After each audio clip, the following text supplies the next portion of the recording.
All right, everyone. Hello, and I hope that you've been having a day filled with light, love, and positivity. Today, we are going to be showing you guys how to do a simple good luck spell. You're going to need a jar, paper, pen, white salt, uncooked rice, sugar, cinnamon, and a green or white candle for this. First, we're going to take our slip of paper and we're going to write the following statement: The tides of change will turn my way. Now that we have that statement written out, we are going to fold the paper in half towards us with the intentions of attracting good luck. So we're going to fold it in half towards us while we are wanting to attract good luck. Okay, and then we're going to fold it again towards us because you're going to want to make this fit in your jar. So depending on your jar size, I chose a smaller jar because I like to keep my spells as small as I can so they're easier to store. And I'm still going for those good intentions. Now that this is all folded, now that we're completely folded, we're going to take our jar and we're going to put that paper in our jar. All right. Now we're going to add our cinnamon.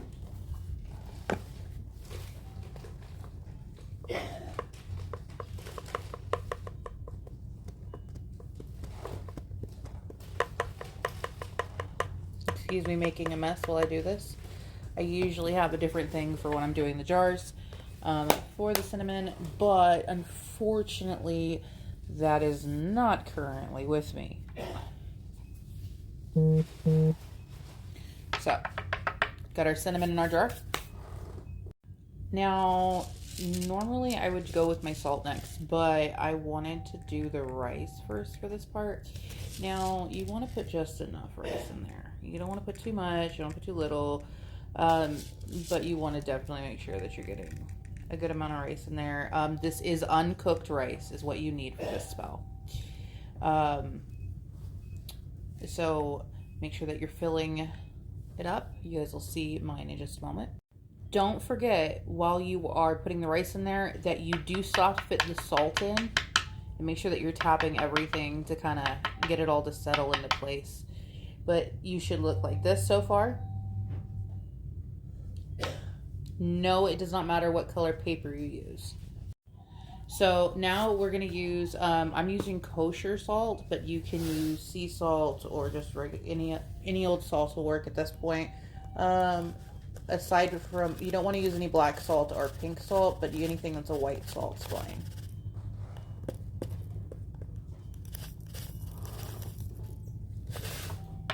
And I'm just going to fill it up. Maybe not make as big of a mess as I do. That probably would be useful. As I still made a mess, you know what, it's fine. Fun fact, if you allow salt to sit in your carpets, it also helps with flea problems.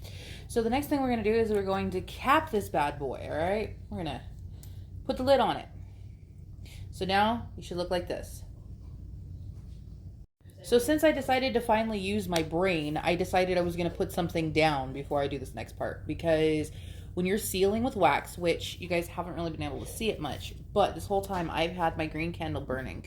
So make sure that you have your candle burning because you're going to need either your white or your green candle for sealing the jar. So mine's been going this whole time just off camera because my angle did not work out correctly apparently.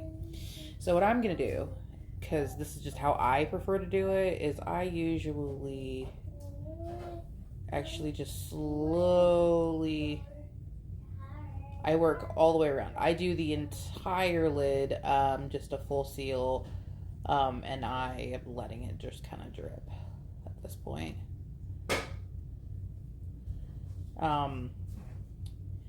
Now this will take a little bit of time, depending on what kind of candle you're using, or if you have wax just kind of ready to go, and how long you've been letting your candle burn. It just all depends.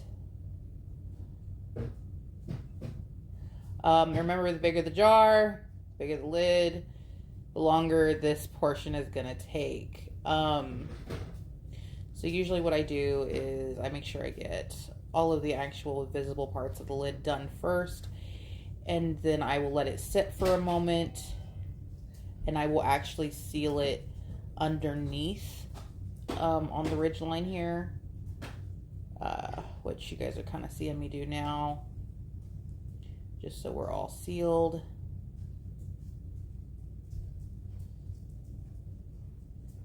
You know what, give me a second. You guys can talk amongst yourselves. All right, so now we are letting it fully dry. I would let it dry for about at least 5 minutes, so that way the wax can actually set in place. It should dry fairly quickly, but I usually just try to let it. But I did seal the whole bottom of the lid, so that way it's all pretty and ready to go.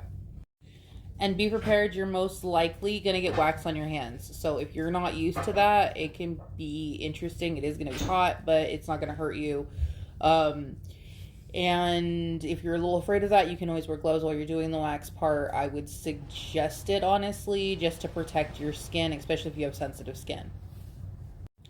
Now, I personally prefer doing the green candles for this because green for me is money and luck.